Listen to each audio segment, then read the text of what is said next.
এবার আল্লাহ গুরুত্বপূর্ণ একটা কথা আমাদেরকে শোনাবেন। যারা সম্পদওয়ালা মক্কায়, আল্লাহ বলেন হাবিব এই মক্কার মানুষ একটা ঘটনা জানে অতীত যুগের, ওই ঘটনাটা তাদেরকে আবার স্মরণ করান। এখন আল্লাহর কোরআনের মাধ্যমে আল্লাহ আমারে আপনারেও ঘটনাটা জানায় দিবে। আমি ঘটনাটা আগে বলি, এরপর আয়াতগুলো বলতেছি, খুব মন দিয়ে শোনেন। দেশের নাম ইয়ামান। বলেন কোন দেশ? ইয়ামান। একটা প্রসিদ্ধ এলাকা আছে নাম সনআ। বলেন কি নাম? সনআ। ওই সনআ এলাকারই একটা এলাকা, বলেন জারওয়ান। তাহলে দেশের নাম ইয়ামান, প্রসিদ্ধ এলাকা সনআ। এই সনআর একদম নিকটবর্তী একটা এলাকা নাম হলো জারওয়ান। ওই এলাকা এখনো আছে। কারো টাকা পয়সা যদি আল্লাহ দেয়, ইয়ামানে যাবেন, সনআ যাবেন। সনআর নিকটবর্তী এলাকা নাম জারওয়ান। ওই জারওয়ান নামক এলাকা এখনো আপনি দেখে আসতে পারেন।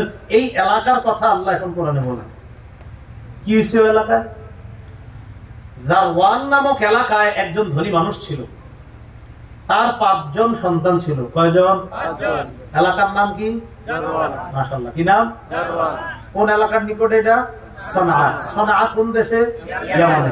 ইয়ামানের সনআ, সনআর নিকটবর্তী এলাকা জারওয়ান। জারওয়ানে একজন ধনী মানুষ ছিল, তার 5 সন্তান।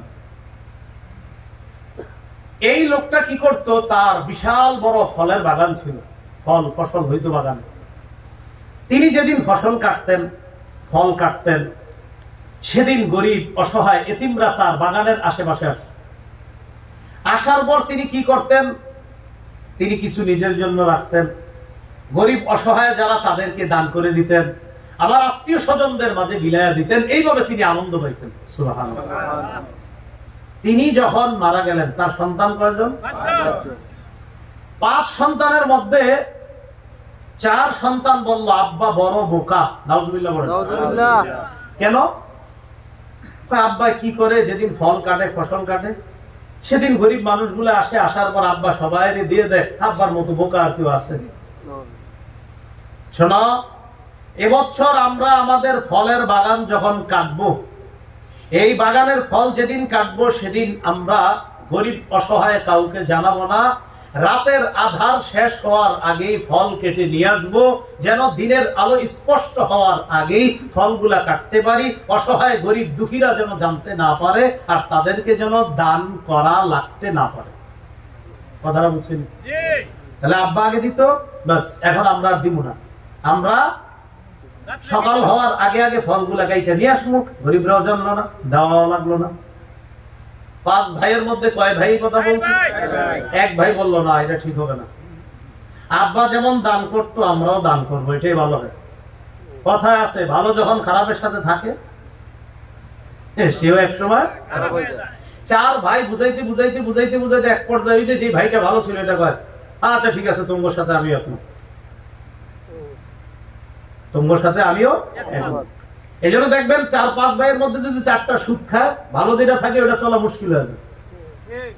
5 ভাই সুদ খায় চাইবেন, একটা ভাই মাদ্রাসায় পড়ছে, এই বেচারা কয় না আমি সুদ খাবো না, ঘরেতে বেরো যেতে। এই যে মুশকিল, মানে আপনি ঘরের মধ্যে সুদখোর সবগুলো, একজন ভালো থাকতে চায়, এই বেচারা বড় মুশকিলে পড়ে। তো 4 জন আপনার ফল কাটবে চুপে চুপে, একজন কয় না আব্বার মতোই কাটবো, কয় না। বুঝাইতে বুঝাইতে বুঝাইতে বুঝাইতে 5ম নাম্বার যেটা, এটারও কাছে নিয়ে আসছে, কয় ঠিক আছে তাহলে এটাই হবে। ভাইজান আপনারা যেটা কইতেছেন এটাই ঠিক আছে। রাতের বেলা ঘুমাইছে, সকালে তাড়াতাড়ি উঠছে, আপনার অন্ধকার থাকতে থাকতে উইঠা সবাই রওনা করছে। রওনা করে যাইতে যাইতে বাগানে গেছে, যাওয়ার পরে কয় কই আসলাম, নিজেকে বাগানে গিয়ে কয় কোথায় আসলাম, ওইটা তো আমগো বাগান না। আশেপাশে তাকায় দেখেন না, এলাকা তো ঠিকই আছে, বাগান না, এটা আমগো। অন্ধকার কেন? ভালো করে তাকায় দেখে আগুনে পুইরা সব কালো হয়ে গেছে, একদম কালো অন্ধকার রাতে। তো প্রথমে কয় মনে হয় ভুল করে চলে আসছি, পরে আশেপাশে তাকায় দেখে না না না না ভুল করি নেই, ঠিক আছে। তখন তাদের মাঝে ভালো যে ভাইটা, সেই ভাইটা বললো কি, আমি না বলছিলাম গরিব করে দিলে ভালো হইতো, আমি না বলছিলাম আব্বার মতো করলে ভালো হইতো, শোনো নাই কথাটা। সবাই মিলে তখন বলল আমরা ভুল করেছি, আমরা অন্যায় করেছি, আমরা ঠিক করি নাই। একজন আরেকজনকে তিরস্কার করতে করতে বলল এটা আমাদের অন্যায় হয়েছে, চলো আল্লাহর কাছে তওবা করি, আশা করি আল্লাহ এই বাগানের পরিবর্তে আরো উত্তম বাগান আমাদেরকে দান করবে। এতটুকু বুঝে আসছে? এবার আয়াত শুনেন, আল্লাহ বলেন ইন্না বালাউনাহুম কামা বালাউনা আসহাবাল জান্নাহ। হাবিব, আমি মক্কাবাসীদেরকে পরীক্ষা করি, পরীক্ষায় ফেলেছি ওই পরীক্ষা যেই পরীক্ষায় আমি ওই বাগানওয়ালাদেরকে ফেলেছি। বাগানওয়ালা কোন বাগান, কোন দেশ? ইয়ামান। কোন শহর প্রসিদ্ধ? সনা। ওই শহরের কাছাকাছি এলাকার নাম জারওয়া। হাবিব, আপনি জানায়া দেন ইন্না বালাউনাহুম কামা বালাউনা আসহাবাল জান্নাহ। আমি তাদেরকে সম্পদ দ্বারা পরীক্ষা করি, ওই পরীক্ষা যেমন পরীক্ষা করেছিলাম ইয়ামানের সনা এলাকার নিকটবর্তী জারওয়াত নামক এলাকার ওই 5 ভাইয়ের বাগানওয়ালা, যেই 5 ভাই, আমি তাদেরকে যেমন পরীক্ষা করেছিলাম তাদেরকেও তেমন পরীক্ষায় ফেলেছি। ইয আকসামু, তারা যখন শপথ করলো, লা ইয়াসরিমুন্নাহা মুসবিহিন, তারা সকাল সকাল তাদের ফল কাটবে, তারা শপথ করলো। ওয়ালা ইস্তাসনুন, তারা ইনশাআল্লাহ বলে নাই। ওয়ালা ইস্তাসনুন, তারা ইনশাআল্লাহ বলে নাই। فطاف عليها طائف من ربك وهم نائمون, তারা যখন ঘুমন্ত তখন আপনার রবের পক্ষ থেকে গজব আসছে। فطاف عليها, তাদের ক্ষেতের উপর, জমিনের উপর, বাগানের উপর প্রদক্ষিণ করলো কি? তাইফুম মির রাব্বিকা, আপনার রবের পক্ষ থেকে আযাব। কখন? ওয়াহুম নাইমুন, তারা যখন ঘুমন্ত। ফাতাফা আলাইহা, প্রদক্ষিণ করলো তাদের বাগানের উপর। তাফা আলাইহা, ফাতাফা আলাইহা, আল্লাহ বলেন ওয়ালা ইস্তাসনুন ফাতাফা আলাইহা। এরপরে কি? তাইফুম মির রাব্বিকা ওয়াহুম নাইমুন, আপনার রবের পক্ষ থেকে গজব আসছে। কখন? যখন তারা ঘুমন্ত ছিল। তখন কি হইল? আয়েশা ফাসবাহাত কাসসারিম, বাগানটা কালো নিকষ অন্ধকার রাত্রির মতো হয়ে গেছে। আসলে বাগানের সব পুইরা কালো ছায়ের মতো হয়ে গেছে, পুরে কালো ছায়ের মতো হয়ে গেছে।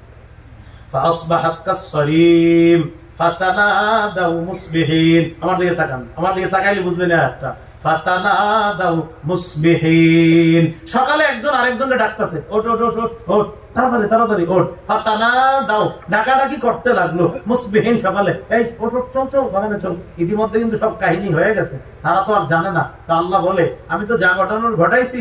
ফাতানাদাউ, এবার তারা ডাকাডাকি করলো। মুসবিহিন, সকালবেলা একজন আরেকজনকে। কি বললো ডাইকা? আনিগদু আলা হারসিকুম ইন কুনতুম সারিমিন, তাড়াতাড়ি চলো বাগানে, তাড়াতাড়ি চলো। যদি কিছু আহরণ করতে চাও, যদি কিছু পাইতে চাও, ফল যদি গরিবদেরকে না দিয়া পাইতে চাও, তাড়াতাড়ি চলো। এরপরে কি করে দেখেন, হুম ইয়াতাখাফাতুন, তাখাফাতুনের অনুবাদটা কেমনে বুঝাই যে দেখেন, এই যে আস্তে আস্তে আস্তে, কেউ যেন না জানে। আরে বুঝছেন? হ্যাঁ, ওহুম ইয়াতাখাফাতুন মানে যে আস্তে আস্তে বলতে চাই, এই আস্তে আস্তে, কেউ যেন না জানে, আমাদের পায়ের আওয়াজ যেন শুনতে না পায়, সাবধান, কেউ জানলে সমস্যা আছে। চুপ চুপ চুপ। ওহুম ইয়াতাখাফাতুন, আস্তে আস্তে বলা বলি করতে লাগলো। আমি কিন্তু অনুবাদ জোরে করতেছি, আসলে অনুবাদ হবে আস্তে, বুঝলেন? আমি তো জোরে কইতেছি, আসলে এরকম জোরে না। এটা ওহুম ইয়াতাখাফাতুন মানে এই আস্তে চল, না জানে, এটা হলো অনুবাদ। আল্লাহ জানে, আপনারা বুঝছেন? বুঝছেন সবাই? আচ্ছা, বুঝতে ঠিক আছে। ওয়াহুম ইয়াতাখাফাতুন, ফিসফিস করে, চুপে চুপে আস্তে আস্তে বলতেছে, এই চল চল। আমি কিন্তু জোরে কইতেছি, আসলে হবে আস্তে, এই চল চল। আল্লাহ ইয়াদখুলান্নাল ইয়াউমা আলাইকুম মিসকিন, আজকে কোন গরিব যেন আমাদের বাগানে না আসতে পারে, এভাবে চুপে চুপে বলতেছে। ওয়াগাদাউ আলা হারদিন কাদিরিন, সকাল সকাল বাগানে রওনা করছে। আলা হারদিন কাদিরিন, সতেজে সবেগে রওনা করছে। কাদিরিন, গরিবদেরকে বাধা দানে তারা সক্ষম অবস্থায় রওনা করছে, যে আজকে আর কোন গরিব ফকির এতিম অসহায় আসতে পারবে না, তাড়াতাড়ি যাব, কেটে আবার তাড়াতাড়ি নিয়ে আসবে। এবার দেখেন, ফালাম্মা রাআউহা, যখন তারা তাদের বাগান দেখলো, ক্বালু ইন্না লাযাল্লুন, বাগান দেখার পরে কয় ইন্না লাযাল্লুন, আমরা ভুল করছি, আমরা ভুল জায়গায় আসছি। মনে হয় আমরা ভুল করেছি, এই সঠিক জায়গায় আসি নাই, উল্টা পাল্টা হয়ে গেল নাকি, আমরা সঠিক জায়গায় আসি নাই, ইন্না লাদাল্লুন, আমরা মনে হয় পথ ভুল করছি, আমরা মনে হয় ভুল জায়গায় এসেছি। বাগান দেখে দেন,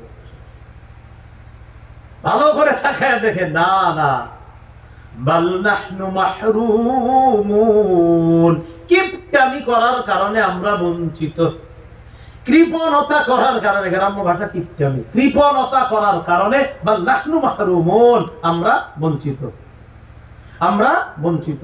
আমরা ঠিক করি নাই, অসহায়দেরকে আব্বা যেমন দিত, এতিমদেরকে আব্বা যেমন দিত, আত্মীয় স্বজনদেরকে আব্বা যেমন বন্টন করে দিত, আমাদেরও উচিত ছিল এইভাবে দেওয়া, এই মানসিকতা রাখা। আমরা ভুল করি নাই, সঠিক জায়গায় এসেছি, আল্লাহ গজব দিয়ে এটা শেষ করে দিয়েছে, বাল নাহনু মাহরুমুন, বরং আমরা বঞ্চিত। ক্বালা আওসাতুহুম আলাম আকুল লাকুম লাউলা তুসাব্বিহুন, তাদের মাঝে যে ভালো ভাই মনে আছে, ওই ভাইটা বলল, আলাম আকুল লাকুম, আমি কি তোমাদেরকে বলি নাই, লাউলা তুসাব্বিহুন, তোমরা কেন আল্লাহর তাসবিহ পাঠ করো না, আমি কি বলি নাই আল্লাহর তাসবিহ কেন পাঠ করছো না, মানে আল্লাহর জিকির কেন করো না, আল্লাহর স্মরণ কেন করো না।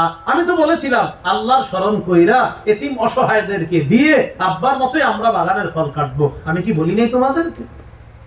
এবার সব ভাইয়ারা বলতে লাগলো, قالوا سبحان ربنا إنا كنا ظالمين, সবাই বলল, হে আমাদের রব, আমরা জালেম ছিলাম, আমরা জালেম ছিলাম, কাজটা ঠিক করি নাই। فأقبل بعضهم على بعض يتلاومون, পাঁচজনের একজন আরেকজনকে সবাই তিরস্কার করতে লাগলো, একজন আরেকজনকে তিরস্কার, ইয়াতালাওমুন মানে তিরস্কার করা। এরপরে আল্লাহ পাক রব্বুল আলামিন বলেন, ওয়াহুম ইয়াতালাওমুন ক্বালু ইয়া ওয়াইলানা ইন্না কুন্না তাগীন, তারা বলল, হায়, ইন্না কুন্না তাগীন, আমরা নাফরমান ছিলাম, আমরা গুনাহগার ছিলাম, আমরা কাজটা ঠিক করি নাই। এইভাবে আসলে আমরা এতিম অসহায়দেরকে বঞ্চিত করার নিয়তটা, এটা আমাদের ঠিক হয়নি। ধনী মানুষরা শুনতেছেন কথাগুলো। এরপরে আল্লাহ পাক রব্বুল আলামিন তাদের বক্তব্য উপস্থাপন করেন, আসা রাব্বুনা আইয়ুবদিলানা খায়রাম মিনহা, আমাদের আশা, আমাদের রব এই বাগানের পরিবর্তে উত্তম একটা বাগান দিবেন। ইন্না ইলা রাব্বিনা রাগিবুন, আমরা আমাদের রবের কাছে ফিরে আসলাম, তওবা করলাম, প্রত্যাবর্তন করলাম, আমরা অন্যায় করেছি, আমরা ভুল করেছি, আমরা ঠিক করি নাই। ঘটনার শেষে গিয়ে আল্লাহ বলেন, কাযালিকাল আযাব, শোনো দুনিয়ার মানুষ, আল্লাহর আযাব এমনই, শোনো দুনিয়ার মানুষ, আল্লাহর আযাব এমনই। বলেন, এই আযাবটাকে আল্লাহ আখিরাতে দিছে না দুনিয়াতে? দুনিয়াতে। এরপরে আল্লাহ বলেন, জেনে রাখবা, ওয়ালা আযাবুল আখিরাতি আকবার, দুনিয়ার আযাবের স্যাম্পল তোমাদেরকে দিলাম, আর মনে রাখবা আখিরাতের আযাব ভয়ঙ্কর, কঠিন, অনেক বড়। লাউ কানু ইয়ালামুন, মানুষ যদি জানতো, বলেন সবাই, মানুষ যদি জানতো, তো মানুষ যদি জানতো দুনিয়ার আযাব দেখা তারা শিক্ষা গ্রহণ করত, আখিরাতের আযাবের ভয়াবহতা থেকে বাঁচার জন্য তারা চেষ্টা করত। এই হলো সূরা কলামের প্রথম রুকু পর্যন্ত আলোচনা।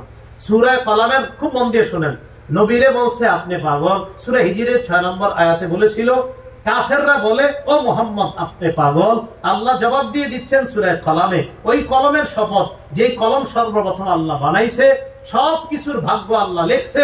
আল্লাহ বলে দিচ্ছেন, হাবিব, আমি সবকিছুর ভাগ্য যখন লিখছি তখনই লেখা রাখছি আপনি নবী হবেন, তখনই লিখে রাখছি আপনি মক্কায় আসবেন। অতএব তারা যে বলে আপনি পাগল, আল্লাহর অনুগ্রহে আপনি পাগল না।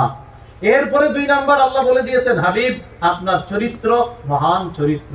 3 নাম্বার, হাবিব যারা মিথ্যা কথা বলে, আপনাকে যারা মিথ্যাবাদী সাব্যস্ত করে, কোরআন হাদিসকে যারা মিথ্যাবাদী সাব্যস্ত করে, ইসলামকে যারা মিথ্যা সাব্যস্ত করে, তাদের অনুসরণ করবেন না। বিশেষ করে হাবিব এই জাতীয় অপদার্থ মার্কা মানুষ আছে কিছু, এই মানুষগুলা হলো বেশি বেশি শপথ করে, এই মানুষগুলা লাঞ্ছিত, এই মানুষগুলা পিছনে দোষ বলে বেড়ায়, এই মানুষগুলা চুগলখুরি করে বেড়ায়, এই মানুষগুলা কল্যাণে বাধা দেয়, এই মানুষগুলা মুআতাদিন সীমা লঙ্ঘনকারী, আসিম এই মানুষগুলা পাপী, মুতুল্লিন এরা রূঢ় স্বভাবের, বাদা যালিকা জালিম এছাড়াও তারা কুখ্যাত, পথভ্রষ্ট, পিতৃ পরিচয়হীন, জারজ অবৈধ সন্তান এরা। এর মধ্যে উল্লেখযোগ্য তিনজন। এক নাম্বার আখনাস, আরেকজন আসওয়াদ, আরেকজন ওয়ালিদ ইবনে মুগীরা। হাবিব এদের অনুসরণ করেন না। এদের মাঝে কারো কারো টাকা আছে, সন্তান আছে, এই সন্তান আর টাকা দেখা আপনি কিন্তু আকৃষ্ট হয়েন না। আখলাক যদি ভালো হয় তাহলে তার অনুসরণ করা যাবে। হাবিব টাকা তো আমি অতীত জামানার মানুষকেও দিয়েছিলাম। ইয়ামান দেশের সনআ এলাকার নিকটবর্তী জারওয়ানের এক এলাকায় এক লোকের ধনী মানুষের 5 জন সন্তান ছিল হাবিব, তাদেরকেও তো টাকা দিয়েছিলাম, কিন্তু তারা অসহায়দেরকে ঠকানোর কারণে আমি ধ্বংসের নিশানা দুনিয়াতে রাখছি। এখনো যদি কেউ জারওয়ানে যান, আপনারা ইয়ামানের সনআ, ওই সনআ এলাকার নিকটবর্তী জারওয়ানে যদি কেউ আপনারা যান, যাওয়ার পর এখনো দেখবেন ওই এলাকায় ফসল হয় না, কোন ফল ফলাদি ফসল হয় না। ওই যে আল্লাহর গজব, সেই গজব আজও আছে, নিশানা এখন। এই পর্যন্ত হলো আজকের আলোচনা। তাহলে আমরা যারা টাকাওয়ালা আছি খুব সাবধান। যাকাত যারা এখনো দেনে, যাকাত দিয়ে দেন। অনেকে 1 লাখ টাকার যাকাত দিয়ে দেয়, কত মানে যাকাত আসছে 1 লাখ, দেয় কত 20,000, বাকি রয়েছে 80,000, এগুলা দেয় না। আর না দেওয়ার কারণে বৃষ্টি হয় না দেশে। হাদিসে আসছে যেই দেশের মানুষ যাকাত দিবে না, ওই দেশের রহমতের বৃষ্টি হবে না। এটা একদম স্পষ্ট হাদিস, ইবনে মাজার বর্ণনা। আপনাদের এখানে আলোচনা করার কথা ছিল 10টায়, আমি বসার কথা ছিল। তো যাই হোক, আপনার ভাইকে মাইকি দেওয়া হয়েছে 10:45। আমি আপনাদের এই এলাকায় প্রায় 1 ঘন্টা 55 মিনিট যাবত এই এলাকায় আছি। 9টা থেকে আশেপাশে আছি আমি। আপনার ভাইকে যখন মঞ্চে দিছেন তখন থেকে আমি আপনাদের একদম কাছে বসে বসে তার বয়ান শুনছি। আর আপনার ভাইকে দেওয়ার আগ পর্যন্ত আপনাদের ওই সামনে একটা ফায়ার সার্ভিস আছে, ওটার পাশে একটা মাঠ আছে, ওই মাঠের পাশে একটা আবু বকর সিদ্দিক রাদিয়াল্লাহু আনহু টিনের মসজিদ আছে। ওই মসজিদে এশার নামাজ পড়ে ওই মাঠে বসেছিলাম লম্বা সময়। তো নিয়ত ছিল 10টায়, আপনার ভাই কিন্তু দিচ্ছেন 10:45। যাই হোক, রাত তো ছোট, এসব নামাজের পরপর দিয়ে দিলে তাহলে টাইম ঠিক ছিল। আপনার ভাইও সময় মতো আসছে, আমি সব খবর নিতেছি বসে বসে। উনি যখন খানা খাইতেছে তখন খবর নিছি উনি খানা খাইতেছে, খানা খাওয়ার পরে উনি মাইকে উঠবে এটাও খোঁজ নিচ্ছে, কিন্তু খানা খাওয়ার পরপর ওনাকে দেওয়া হয়নি, দেওয়া হয়েছে 10:45। সব খবর কানে ছিল। তো যাই হোক, রাত ছোট, একটু পরেই ফজর আজান দিয়ে দিল একদম। মানে আমি ঢাকা যাইতে যেতে ফজর আজান, আবার আপনাদের দিকে ফেরি। ভাগ্য ভালো থাকলে কম সময়ে পাওয়া যাবে, আর যদি এরকম আপনার হয় তো 1, 1.5, 2 ঘন্টাও লেগে যাবে। যাই হোক, সব আল্লাহর ফয়সালা। আপনাদের সামনে 29 নম্বর পারা থেকে একটি সূরা তেলাওয়াত করলাম, সূরার অংশ বিশেষ। 29 নম্বর পারার প্রথম সূরাটার নাম সূরাতুল মুলক, দ্বিতীয় সূরার নাম সূরাতুল কলম। সূরাতুল কলমটা হলো 29 নম্বর পারার 3 নম্বর পৃষ্ঠার শেষের দিকে। কলম শব্দের অর্থ হলো কলম, ওই যে আমরা লিখি যেটা দিই। এই সূরা আল্লাহ নাজিল করার প্রেক্ষাপট কি? মক্কার কাফের মুশরিকরা আমাদের নবীজিকে বলল, মুহাম্মদ সাল্লাল্লাহু আলাইহি সাল্লামের ব্যাপারে তারা বলা বলি করলো, মানুষের কাছেও বলল যে মুহাম্মদ হলো পাগল। তাদের এই ভ্রান্ত কথার প্রতিবাদ, ভ্রান্ত কথা প্রত্যাখ্যান করে আল্লাহ পাক রব্বুল আলামিন এই সূরাতুল কলম নাজিল করেছেন। সূরাতুল কলমের শুরুতে আছে নুন। এই নুন এটা হলো আল হুরুফুল মুকাত্তাআতের অন্তর্ভুক্ত। কোরআনের কিছু সূরার শুরুতে আছে দেখবেন সাদ, কিছু সূরার এরকম আছে যে সূরার শুরুতে আছে কাফ, আবার একটা সূরার শুরুতে আছে নুন। এগুলাকে বলা হয় বিচ্ছিন্ন হরফ, আল হুরুফুল মুকাত্তাআত।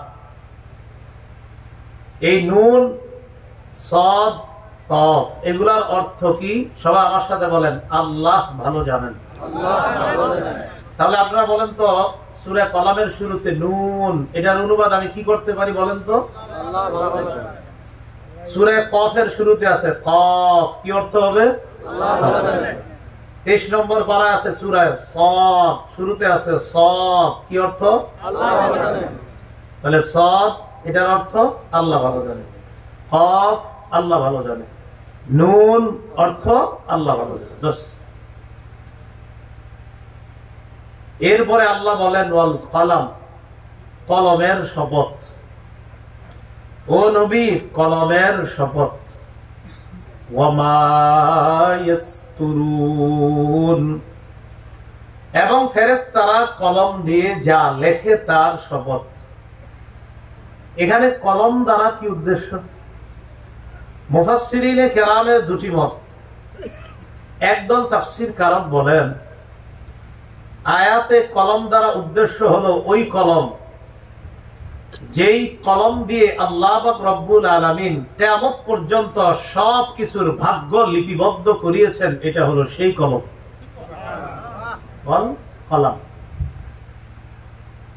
আরেকদল তাফসীর কারক বলেন, কলম দ্বারা স্বাভাবিক যে কলম আমরা যে লিখি, আমরা যে আরেকজনকে কলম দিয়ে শিক্ষা দিই, সব কলম উদ্দেশ্য। কলম দ্বারা যদি ওই কলম উদ্দেশ্য হয় যে কলম আল্লাহ পাক রব্বুল আলামিন সৃষ্টি করার পর এটাকে বলছে আল্লাহ ভাগ্য লিপিবদ্ধ করার জন্য। আবু দাউদ শরীফের বর্ণনা 4700 নম্বর হাদিস, 47 নম্বর হাদিস। এই হাদিসের রাসূল সাল্লাল্লাহু আলাইহি সাল্লামের একজন সাহাবী নাম হলো উবাদা ইবনে সামিত। যে বলেন না নবীর সাহাবীর নাম, বলেন উবাদা ইবনে সামিত। এই উবাদা ইবনে সামিত রাদিয়াল্লাহু তাআলা আনহু তার ছেলেকে বললেন, ইয়া বুনাইয়া, হে প্রিয় সন্তান, হে প্রিয় সন্তান। আবরার ভাই আপনাদের সামনে কিন্তু প্রিয় সন্তান নিয়ে ওয়াজ করছে। ওয়াইদ ক্বালা লুকমানু লিবনিহি, আয়াতের ওয়াজ করছে। লোকমান যখন তার সন্তানকে বলছে ইয়া বুনাইয়া, ও প্রিয় সন্তান, এই আলোচনা করছে। উবাদা ইবনে সামিত তার সন্তানকে বলতেছে ইয়া বুনাইয়া, হে প্রিয় সন্তান, ইন্নাকা লান তাজিদা তা'মা হাকীকাতিল ঈমান, তুমি ততক্ষণ পর্যন্ত ঈমানের স্বাদ পাবে না, তুমি ততক্ষণ পর্যন্ত ঈমানের বাস্তব স্বাদ পাবে না। আমি, আপনি, আমরা ততক্ষণ পর্যন্ত ঈমানের বাস্তব স্বাদ পাবো না। কতক্ষণ? হাত্তা তা'লামা আন্নাকা, দেখেন কি বলে, হাত্তা তা'লামা আন্নামা আসাবাকা লাম ইয়াকুন লিয়ুখতিআকা ওয়া মা আখতাআকা লাম ইয়াকুন লিয়ুসিবাকা। তুমি ততক্ষণ ঈমানের স্বাদ না পাবে না যতক্ষণ তুমি এই কথা বিশ্বাস না করবা, যতক্ষণ এটা তুমি না জানবা তোমার জীবনে যা ঘটেছে লাম ইয়াকুন লিয়ুখতিআকা, সেটা না ঘটার ছিল না। তোমার জীবনে যা কিছু এসেছে সেটা আসার ছিল তাই এসেছে, এটা তোমাকে বিশ্বাস করতে হবে। তুমি ঈমানের স্বাদ ততক্ষণ পাবা না যতক্ষণ এই বিশ্বাস তোমার না হবে যে তোমার জীবনে যা কিছু এসেছে লাম ইয়াকুন লিয়ুখতিআকা, এটা না আসার ছিল না, এটা আসার ছিল তাই এসেছে। ওয়া মা আখতাআকা লাম ইয়াকুন লিয়ুসিবাকা, আর তোমার জীবনে যা আসে নাই লাম ইয়াকুন লিয়ুসিবাকা, সেটা আসার ছিল না তাই আসে নাই। তুমি এটা ইয়াকিন করতে হবে, বিশ্বাস করতে হবে তোমার জীবনে যেটা আসার সেটা এসেছে, তোমার জীবনে যেটা আসার না সেটা আসে নাই, এটা বিশ্বাস করো। তুমি হাজার চেষ্টা করছো, ও পাইলাম না কেন, ইয়াকিন করো এটা আসার ছিল না তাই পাও নাই। উবাদা ইবনে সামিত তার সন্তানকে বলে ইন্নাকা লান তাজিদা তা'মা হাকীকাতিল ঈমান হাত্তা তা'লামা আন্নামা আসাবাকা লাম ইয়াকুন লিয়ুখতিআকা ওয়া মা আখতাআকা লাম ইয়াকুন লিয়ুসিবাকা। তোমার জীবনে যেটা এসেছে এটা না আসার ছিল না, আর তোমার জীবনে যেটা আসে নাই সেটা আসার ছিল না, যেটা এসেছে ইয়াকিন করো এটাই তোমার জীবনে আসার তাই এসেছে, যেটা আসে নাই তুমি বিশ্বাস করো এটা আসার ছিল না তাই আসে নাই। এই ইয়াকিন যদি তোমার হয় তাহলে ঈমানের বাস্তব স্বাদ তুমি গ্রহণ করতে পারবে। ভাই কথাটা কি বুঝে আসছে সবার? এর মানে চেষ্টা ছেড়ে দিয়ে না, চেষ্টা তো করতে হবে। চেষ্টা করার পরেও আপনি একটা জিনিস পান নাই, বাস এটার মধ্যে কল্যাণ। আপনাকে আল্লাহ কেন দেয় নাই এটা আল্লাহ ভালো জানেন, বাকি আপনি ইয়াকিন করতে হবে এটা আমার জীবনে আসার ছিল না তাই আল্লাহ দেন নাই, আমি তো চেষ্টা করেছি পাই নাই, আলহামদুলিল্লাহ আমার জীবনে এটা আসার ছিল না, এটা আমার ইয়াকিন, এটা আমার বিশ্বাস। তো এরপরে বলতেছে তো এটা কেন জানো? আমি নবীকে বলতে শুনেছি। উবাদা ইবনে সামিত তার ছেলেকে বলে আমি নবীকে বলতে শুনেছি, ইন্না আউওয়ালা মা খালাকাল্লাহুল কলাম, আল্লাহ সর্বপ্রথম কলম সৃষ্টি করেছেন। বলেন আল্লাহ সর্বপ্রথম কি সৃষ্টি করেছেন? কলম সৃষ্টি করার পর আল্লাহ কলমকে বললেন ও কলম উক্তুব, তুমি লেখো। ক্বালা, কলম বলল মাযা আকতুবু, আমি কি লিখবো? আল্লাহ বললেন উক্তুব মাকাদিরা কুল্লি শাইইন হাত্তা তাকুমাস সাআ, কিয়ামত পর্যন্ত যা কিছু ঘটবে সব কিছুর ভাগ্য তুমি লিপিবদ্ধ করো। আল্লাহ কলম সৃষ্টি করছে, করার পর আল্লাহ কলমকে বললেন কলম লেখো। কলম কয় কি লিখবো? কিয়ামত পর্যন্ত যা কিছু আছে সবকিছুর ভাগ্য লেখো। আল্লাহ বলেন ওয়াল কলাম, ও নবী কলমের শপথ, ওই কলম যেই কলম দিয়ে আল্লাহ সব লেখছে। সুবহানাল্লাহ। সহিহ মুসলিমের বর্ণনা 2653 নম্বর হাদিস, 2653 মাদ্রাসার পাঠ্যপুস্তক অনুসারে, ওই পাশে দাওরা হাদিস মাদ্রাসা আছে না, এই মাদ্রাসার পাঠ্যপুস্তক অনুসারে মোট হাদিস সংখ্যা হবে 3033টা। এই হাদিসের বর্ণনাকারী আব্দুল্লাহ ইবনে আমর ইবনুল আস রাদিয়াল্লাহু তাআলা আনহু, তিনি বলেন রাসূলুল্লাহ সাল্লাল্লাহু আলাইহি সাল্লাম বলেছেন কাতাবাল্লাহু মাকাদিরাল খালাইকি ক্বাবলা আন ইয়াখলুকাস সামাওয়াতি ওয়াল আরদ, আল্লাহ পাক রব্বুল আলামিন কাতাবা লিখেছেন মাকাদিরাল খালাইকি সমস্ত সৃষ্টির ভাগ্য, ক্বাবলা আন ইয়াখলুকাস সামাওয়াতি ওয়াল আরদ বি50 আলফ সানা, আসমান জমিন সৃষ্টির 50,000 বছর আগে সব সৃষ্টির ভাগ্য আল্লাহ লিপিবদ্ধ করেছেন। তা আল্লাহ বলেন ওয়াল কলামি ওয়া মা ইয়াসতুরুন, কলমের শপথ, যে কলম দিয়ে ফেরেশতারা লেখে, ওই কলমের শপথ যে কলম দিয়ে আমি আল্লাহ সবকিছু লিখলাম, ওই কলমের শপথ যে কলমের মাধ্যমে আমি আল্লাহ কিয়ামত পর্যন্ত যা ঘটবে সব লেখাইলাম। আপনি নবী হবেন এটাও আমি আল্লাহ আসমান জমিন সৃষ্টির 50,000 বছর আগে লিখিয়েছি।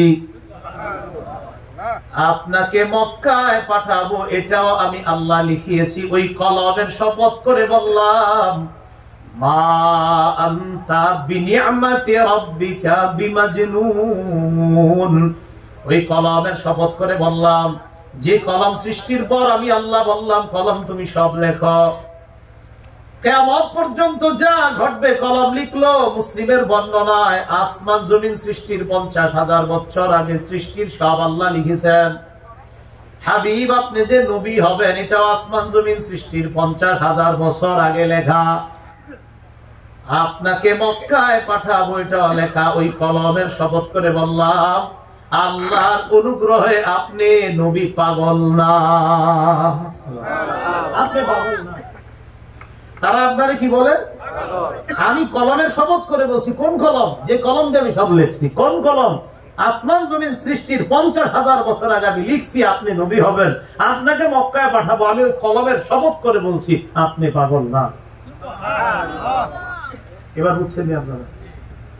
14 পারা 1 নম্বর পৃষ্ঠা সূরা হিজরের 6 নম্বর আয়াত, আল্লাহ বলেন وقالوا يا ايها الذي نزل عليه الذكر انك لمجنون, কাফেররা বলে হে ওই ব্যক্তি যার উপর কোরআন নাজিল করা হয়েছে নিশ্চয়ই তুমি পাগল। আল্লাহ বলে না, কলমের শপথ, যে কলম দিয়ে সব লিখিয়েছি, আসমান জমিন সৃষ্টির 50,000 বছর আগে সবার ভাগ্য লিখেছি, তখনও আমি লিখেছি আমার নবী নবী হবে, আমার নবীকে মক্কায় পাঠাবো। এই কলমের শপথ করে আমি আল্লাহ বলছি, তোমরা বলছো আমার নবী পাগল।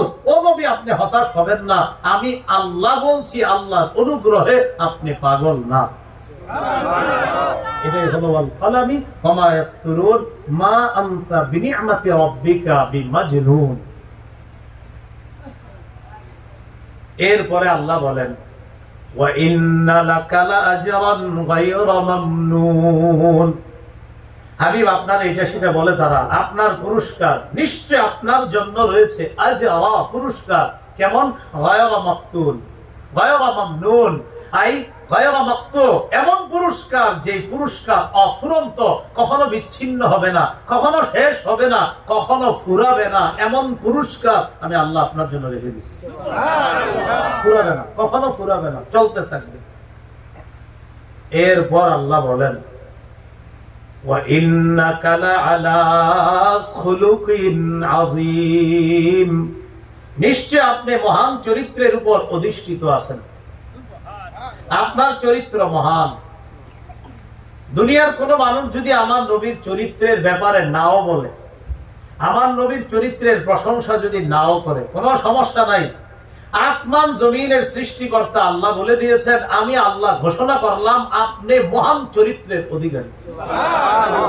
এখন বলেন, কোন মানুষ যদি কিছু নাও বলতো সমস্যা ছিল? বলছে কি? আমি আপনি কিছু বলি কি না বলি, আল্লাহ বলে দিয়েছেন আপনার চরিত্র মহান। তো মাঝে মাঝে নাস্তিক অমুক সমুখে বলে এই সেই, এগুলাতে কান দিবেন না। সব সময় মনে রাখবেন, কোন ব্যক্তি যদি আমার নবীর নিয়ে উল্টা পাল্টা কথা বলে, আপনি বলবেন ভাইয়া তোমারে যিনি বানাইছে তিনি বলে দিয়েছেন আমার নবীর চরিত্র সেরা, তুমি এই বকবক করো না, থামো। তোমারে যিনি বানাইছে, নাস্তিক দিকে বানাইছে আল্লাহ, তাহলে বলবেন তোমারে যিনি সৃষ্টি করছে তিনি বলে দিয়েছেন নবীর চরিত্র মহান, তুমি আজে বাজে হুদাই ফেসবুক গরম করো না, চুপ থাকো। ঠিক। ইমাম কুরতুবী রাহমাতুল্লাহি আলাইহি তার কিতাবের মধ্যে আনছেন আব্দুল্লাহ ইবনে আব্বাসের বর্ণনা, ইন্নাকা লাআলা খুলুকিন আযীমের অর্থ একটা হলো ইন্নাকা লাআলা দীনিন আযীম, আপনি মহৎ দ্বীনের উপরে আছেন, আপনি মহা দ্বীনের উপরে আছেন, দ্বীন, দ্বীনের উপরে আছেন। খুলুকের অনুবাদ করেছে দ্বীন। আম্মা জান আয়েশা সিদ্দিকা রাদিয়াল্লাহু তাআলা আনহাকে জিজ্ঞাসা করা হলো, আম্মা জান নবীজির চরিত্রের ব্যাপারে একটু বলেন তো কেমন ছিল? আম্মাজান জবাব দিলেন, কানা খুলুকুহু আল কোরআন, পুরা কোরআনটাই আল্লাহ রাসূলের চরিত্র। সুবহানাল্লাহ। কোরআনের আদেশ, কোরআনের নিষেধ, আদেশগুলা 100তে 100 পালন করেছেন নবী, নিষেধগুলা থেকে 100% বেঁচে থেকেছেন নবী। কোরআন পুরাটা পড়ো, পুরা কোরআনটাই আল্লাহ রাসূলের চরিত্র। সুবহানাল্লাহ।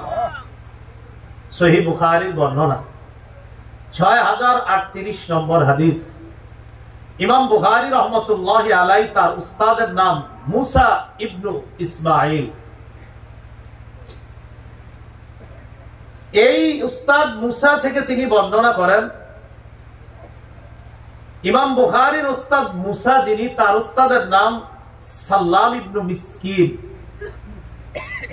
সাল্লাম ইবনু মিসকিনের উস্তাদের নাম সাবিত, আর সাবিতের উস্তাদের নাম আনাস ইবনু মালিক, আর আনাস ইবনু মালিকের উস্তাদের নাম মুহাম্মদ সাল্লাল্লাহু আলাইহি ওয়াসাল্লাম। সুবহানাল্লাহ।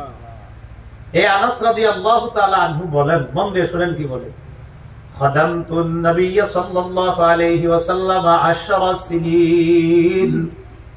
হযরত আনাস বলেন, আমি নবীর খেদমত করছি 10 বছর। কয় বছর? 10 বছর। তো খেদমত করলে কি বলি আমরা, এই এটা করো না, কেন বাজারে পাঠাইছি এত ভালো লাগে, এরকম বলি না আমরা? একটু রাগ হই হালকা, এই কইছিলাম এটা কেন করছি, এটা কেন করি নাই। আমাদের স্বভাব সাধারণত আমরা কাউরে যে কাজ করাইলে এত দেরি হলো কেন, এটা করলো না কেন, আহা তোরে যে আর হবে না, বলি কিনা? হযরত আনাস বলেন, নবীর খেদমত করছি 10 বছর। বলেন কয় বছর? কামা ক্বালালি উফিন। এই 10 বছরে আল্লাহ নবী কখনো বলে নাই উফ। সুবহানাল্লাহ। এই 10 বছরে আল্লাহ নবী কখনো বলে নাই উফ, বলে না উফ, নবী কখনো আমার আচরণে বলে নাই উফ। এরপরে দেখেন ওয়ালা লিমা সনাতা, কখনো বলে নাই আনাস এটা কেন করছো। ওয়ালা আল্লাহ সনাতা, কখনো বলে নাই আনাস এটা কেন করো নাই। 10 বছর নবীর খেদমত করলাম, কখনো বলে নাই উফ। কখনো বলে নাই কেন করেছো, কখনো বলে নাই কেন করো নাই। আল্লাহ আনাস বলেন 10 বছর খেদমত করলাম, ফামা ক্বালা লি উফ, কখনো উফ বলে নাই। 2 ওয়ালা লিমা সানাতা, কখনো বলে নাই এটা কেন করেছো। ওয়ালা আল্লাহ সানাতা, কখনো বলে নাই এটা কেন করো নাই। এটা হলো আমার নবীর চরিত্র। সুবহানাল্লাহ। আল্লাহ বলেন আপনি মহান চরিত্রের অধিকারী। ইমাম বুখারী রাহমাতুল্লাহি আলাইহি একজন ওস্তাদ আছে, নাম হাফস ইবনে উমর। কি নাম? হাফস। খালি একটু মনে রাখেন, কি নাম? হাফস। এই হাফস ইবনে উমরের ওস্তাদের নাম শুবা। শুবার ওস্তাদের নাম হাকাম। হাকামের ওস্তাদের নাম ইব্রাহিম। ইব্রাহিমের ওস্তাদের নাম আসওয়াদ ইবনে ইয়াজিদ। আর আসওয়াদ ইবনে ইয়াজিদের ওস্তাদের নাম আম্মা জান আয়েশা সিদ্দিকা রাদিয়াল্লাহু তাআলা আনহা। আম্মা জান আয়েশা সিদ্দিকা রাদিয়াল্লাহু তাআলা আনহার ওস্তাদ মুহাম্মদ সাল্লাল্লাহু আলাইহি ওয়াসাল্লাম। সুবহানাল্লাহ। আসওয়াদ ইবনে ইয়াজিদ বলেন সালতু আয়েশা সিদ্দিকা রাদিয়াল্লাহু তাআলা আনহা, আমি আম্মা জান আয়েশা সিদ্দিকা রাদিয়াল্লাহু তাআলা আনহাকে জিজ্ঞাসা করলাম মা কানা রাসূলুল্লাহ সাল্লাল্লাহু আলাইহি ওয়াসাল্লাম ইয়াসনাউ ফি আহলিহি। আম্মা জান নবী ঘরে কি কাজ করে একটু বলেন তো। বাইরে কি করে এটা তো আমরা দেখি, ঘরে কি করে নবীজি এটা তো আপনি জানেন, একটু আমাদেরকে বলেন। আম্মা জান যে জবাব দিয়েছে আপনার অবাক হবেন। আম্মা জান জবাব দিলেন কানা ইয়াসনাউ ফি মিহনাতি আহলিহি।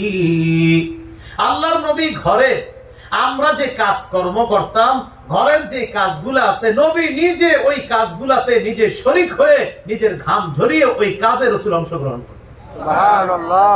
কানা ইয়াসনাউ ফি মিহনাতি আহলিহি, কানা ফি মিহনাতি আহলিহি।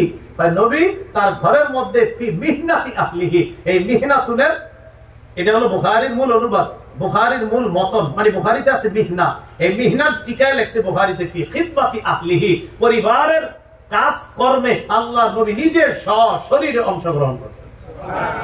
এটা নবীর চরিত্র, মহান চরিত্র। এরপরে ফাইদা হাদারাতিস সালাহ কামা ইলাস সালাহ, নামাজের সময় হইলে তাড়াতাড়ি নামাজে রওনা করতেন। এছাড়া বাসায় যখন থাকতেন আল্লাহ রাসূল সাল্লাল্লাহু আলাইহি সাল্লাম আমাদের সাথে কঠিন কঠিন কাজে আল্লাহ নবী অংশগ্রহণ করতেন, নবী নিজে কাজ করতেন। এটাই ছিল আল্লাহ রাসূলের চরিত্র। ওয়া ইন্নাকা লাআলা খুলুকিন আযীম, আপনি মহান চরিত্রের অধিকারী। সহিহ বুখারীর 6039 নম্বর হাদিস শুনাইলাম। এটা প্রথম শুনাইলাম 6038, এটা হলো 6039।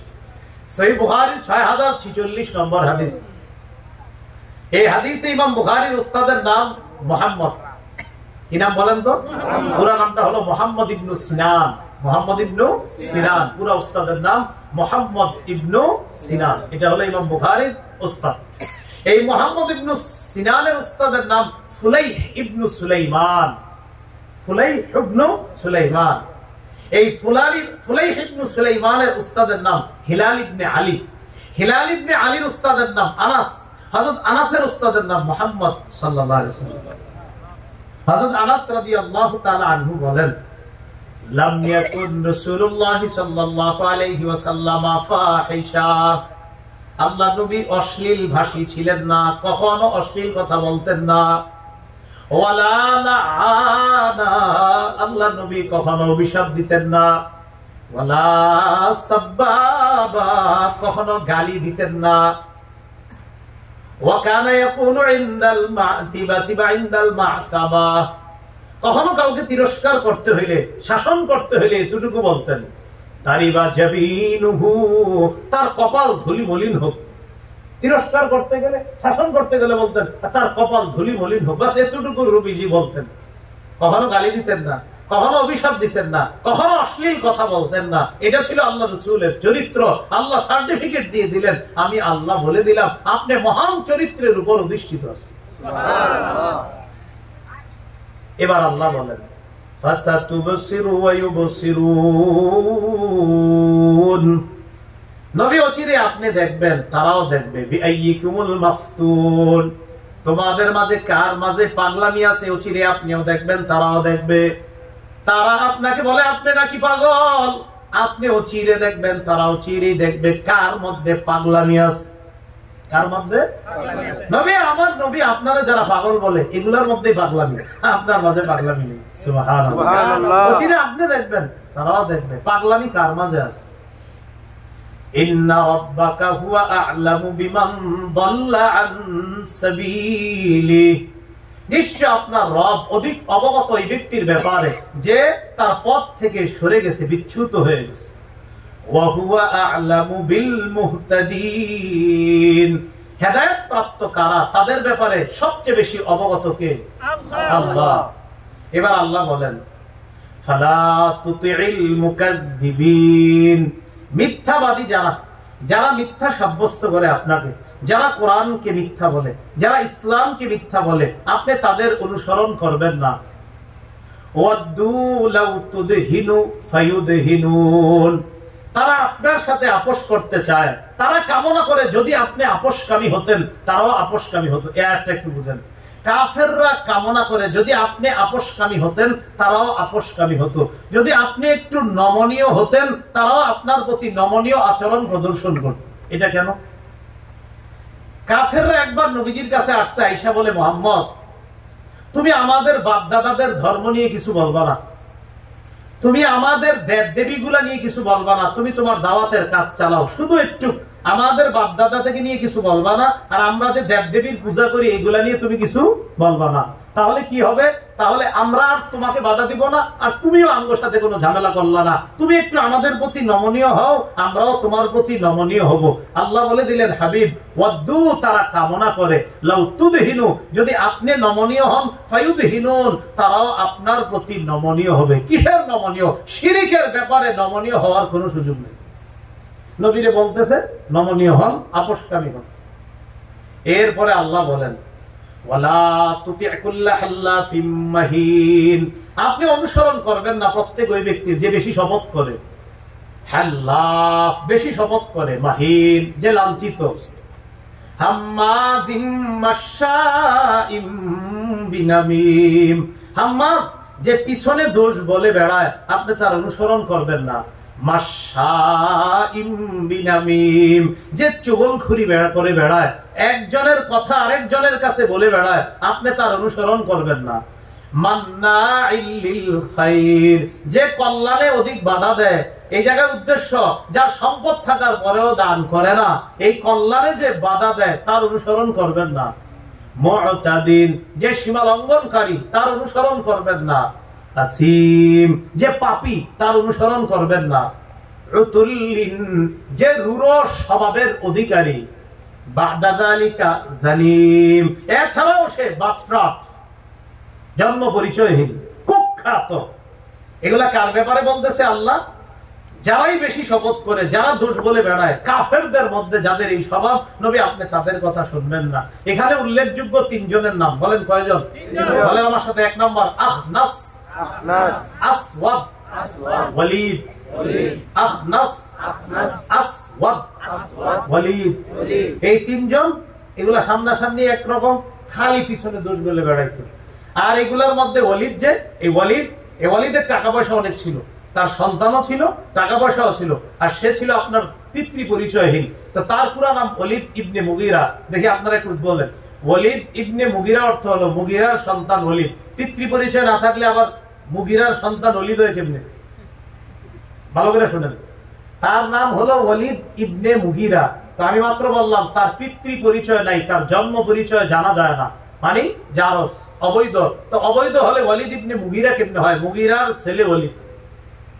অবৈধ হলে কি বাপ থাকে? বাপের নাম তো আছে। খুব ভালো করে মনে রাখবেন, এই ওয়ালিদ জন্মের পরে 18 বছর পর্যন্ত তার জন্ম পরিচয়, পিতৃ পরিচয় পাওয়া যায়নি। কয় বছর? 18 বছর পরে মুগীরা নামে একজন কয়, হ্যাঁ আমার ছেলে। জন্মের পর কয় বছর? 18 বছর তার কোনো পিতৃ পরিচয় ছিল না। 18 বছর পর একজন, তার নাম মুগীরা, এই মুগীরা কয় ওয়ালিদ আমার ছেলে, এই জন্য তার নাম ওয়ালিদ ইবনে মুগীরা। এ ভাই মনে থাকবে নি? আচ্ছা, তা আল্লাহ বলেন তুল্লিম বাদা যালিকা জালিম আন কানা যামানি ওয়া বানিন। হাবিব, যার টাকা পয়সা আছে, এই কারণে শুধুমাত্র যার টাকা আছে, আন কানা জামাল, যে মালওয়ালা, ওয়া বানিন, যে সন্তানওয়ালা, যার টাকা আছে, যার সন্তান আছে, আপনি তার টাকার সন্তান দেখে তার অনুসরণ করবেন না। ওই জামানায় ওলিদের অনেক সন্তান, কোন কোন বর্ণনায় আসছে তার 10 জন সন্তান। কয়জন? 10 জন। এই জন্য সে গর্ব করত আমার সন্তানের কম নাই।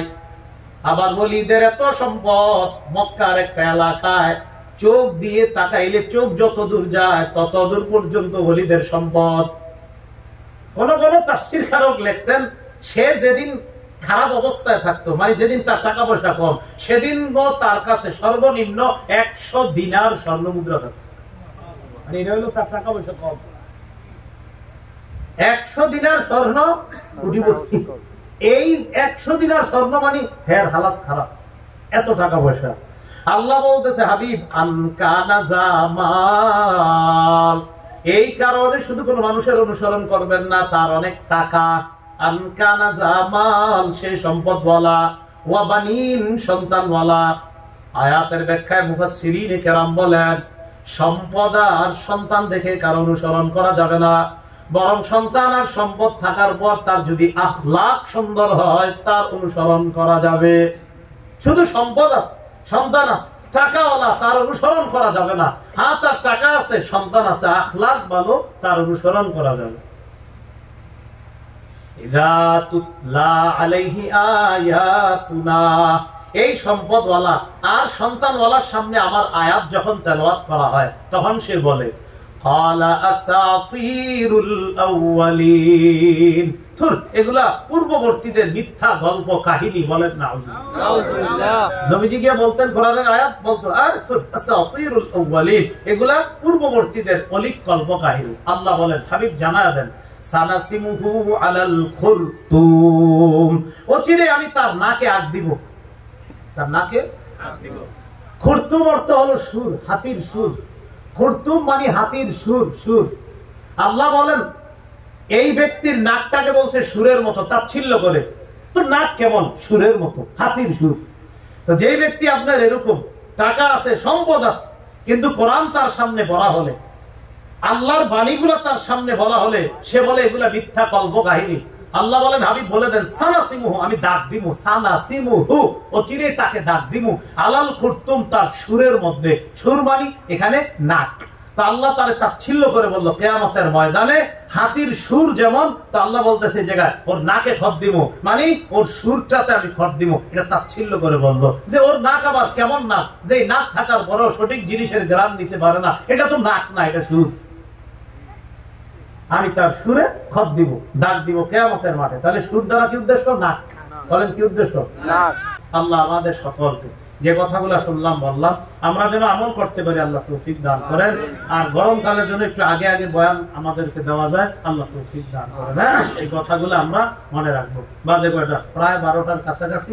নিশ্চিত নির্ঘাত আজকে ফজর, মানে ফজরের আগে যাওয়া রাত কোথাও ফজর পড়তে হবে। এই জন্য গরমকালের যে মাহফিলের আয়োজন গুলা করবেন আপনারা একটু টাইম মেনটেন করে করতে হবে। তো যিনি আসতে পারলে পারবে, না বললে নাই, এমন ভাবে আনা যিনি আইসা এমন ভাবে উপস্থিত হতে পারবে, যিনি বহন করতে পারবে। এরপরেও ফেরির ঘাট ইত্যাদি যদি এমন হয়তো আসে নাই সেটা ভিন্ন কথা, সবাই তো যথাসময় আসছে। তো এই জন্য আমরা উচিত হলো গরমকালের মাহফিল গুলা 10:30 11টার মধ্যে শেষ করে দেওয়া গরমকালে। কারণ আপনারা সবাই, আপনারা তো ম্যাক্সিমাম লোক আশা করি ফজর পড়বেন, কিন্তু কয়জন পড়বেন? ঠিক আছে, আশা করি সবাই পড়বেন, কিন্তু কয়জন? কারণ এই যে এখন ঘুমাবেন, 4 ঘন্টা পরে মুয়াজ্জিন সাহেব বলবে আল্লাহু আকবার, আল্লাহু আকবার। এই জন্য আমরা বিষয়গুলো খেয়াল রাখা। হ্যাঁ, রাত একদম ছোট। আল্লাহ আমাদের সকলকে যে কথাগুলো শুনলাম বললাম আমল করার তৌফিক দান করেন। নবীর ইজ্জত চরিত্র হেফাজত যেন আমরা করতে পারি, আল্লাহ তৌফিক দান করেন। নবীর শানে যেন উল্টা পাল্টা কথা আমাদের মুখ দিয়ে কখনো বের না হয়। সুবহানাল্লাহি ওয়া বিহামদিহি, সুবহানাকাল্লাহুম্মা ওয়া বিহামদিকা, আশহাদু আল্লা ইলাহা ইল্লা আনতা, আস্তাগফিরুকা ওয়া আতুবু ইলাইক। আলহামদুলিল্লাহি রাব্বিল আলামিন।